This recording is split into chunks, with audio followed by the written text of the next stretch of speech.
So I woke up this morning and was awakened by some revelations in the shocking Wes Watson situation. There's new videos out that you need to see.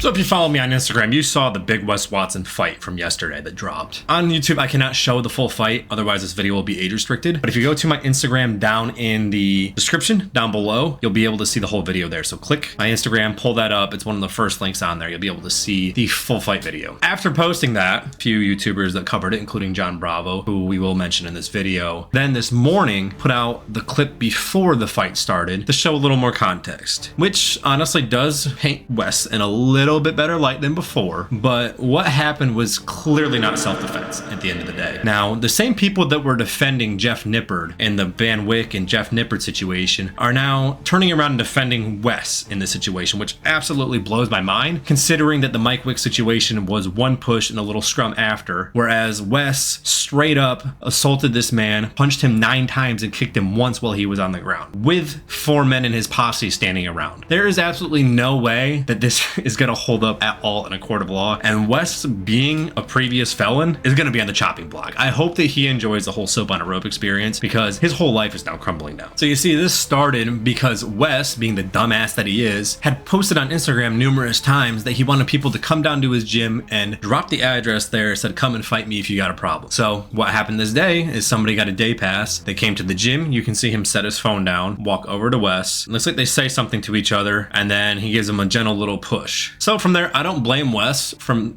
shoving him back, maybe punching once or twice, creating distance, and then ending it from there. Especially considering he's surrounded by a posse of his boys, because we all know that Wes can't fight for himself. He always needs to have his little gang members around to help him out. What it escalated into was absolutely, clearly not self-defense, because he then jumped on top of him, punched him numerous times, and then continued to follow him along and continue to punch him when he had his head covered down on his knees. That clearly draws a line, and this is not self-defense, and this is way worse than the Mike vanwyck situation. If you don't believe me, you can go over to Strength of Dick's YouTube channel. He's a lawyer, and he breaks down the situation for us. Let's see what he has to say. All of that aside, and even if he had taken the first hit, it allows Wes to hit back. It does not allow Wes to do this. This is not self-defense. When somebody can no longer fight back, when somebody is covering their head, they're on their knees, they're on the floor, and this person is hitting them, it doesn't even matter if the person on the floor is a primary aggressor. The person doing the aggressing is not doing it in self-defense. That is a crime. Just to be clear, the part of the law that Wes violated was the proportionality part of the law. Now, when somebody comes at you with force, you can use force to match their level or something close to it. But if that threat is minor and you use excessive force back against them, then that'll put you in the jail for assault and battery. What Wes did, if he'd punched once or twice and shoved him to the ground and created distance, he would have been fine. But the fact he continued to jump on him and dogpile him over and over again with multiple punches and a kick definitely shows there is a big skewing of proportionality up his way versus the original assailants. And as I said, I use that term loosely because it was kind of like a little push and that was it. But honestly, the most entertaining thing about this whole saga is how worried Wes was in his first video. You can see he is shitting bricks in this now deleted video that John Bravo grabbed for us, thankfully. I saw it the other day when I got up to go to work and I didn't think anything of it. I was kind of waiting for the rest of the video to come out. I kind of called him out. I was like, I think he's just making it up because he was like trying to make it seem like he beat someone up at the gym, blah, blah, blah, and Wes lies all the time. I figured nothing would come of it, but truth be told, he was a little bit worried. Well, you guys started warming up on leg day, and somebody pulled up, and it didn't go the way they wanted it to go. You'll probably see the details later, but cops are still here. The whole thing was, it was self-defense, clear as day. I was sitting down on a bench. Dude came up. He's about 7 foot, and big ass dude, and just wanted to start a fight. So it is what it is. The guy was 7 foot. I don't give a f. He wants to say he wasn't a normal looking dude. He's a gangster looking. The guy got served like a mother. He's not fine. So you can see right after the incident, Wes was absolutely shitting bricks, and you can tell it by the look on his face. But then he posted a video later where he was trying to act like a tough guy and be like, oh, this guy got served, he got what he deserved, blah, blah, blah. He was intimidating, which Wes did get quite a few good licks in. I will give him that. He did kick his ass. But at the same time, the guy was on the ground covering his head and almost crying. So at that point, I think it's kind of a little bit disingenuous to be saying that you're the bigger man in that situation. Imagine all the people that wished I would have got my ass whooped.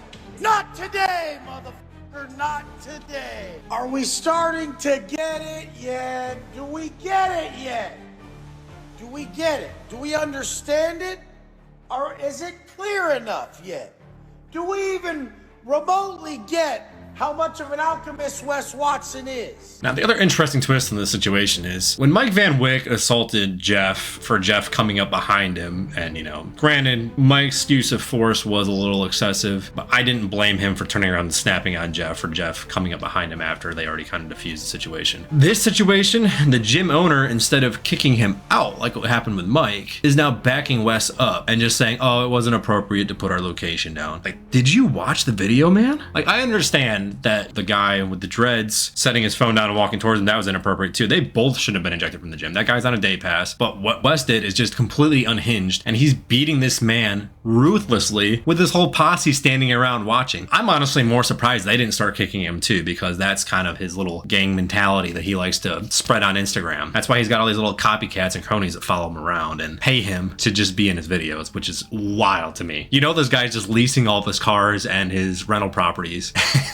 And you're gonna sit here and pay him just to live that fake lifestyle. That is something else. But if you need to see more of that, you can watch Coach Colton's videos. Colton has like 50 videos on all of his different scams and his Ponzi schemes that he runs. But I want to hear your guys' thoughts. Let me know what you think about the situation. If you think Wes was in the right or wrong, just leave a comment down below. And I want to see what other people's takes are, honestly, because I mean, I have my own takes. I do think you should be able to stand your ground to a certain extent, but to continue hopping on somebody and being the aggressor, like continuing to follow them along the floor to keep beating them, is where you draw the line, especially when you have your buddies backing you up. If it was a one-on-one, maybe you give a little bit of leeway, but the fact it was 5-on-1, like, come on, man. But if you like this content, make sure to drop a like, subscribe, and as I said, leave that comment down below, and we will be back for more videos this week.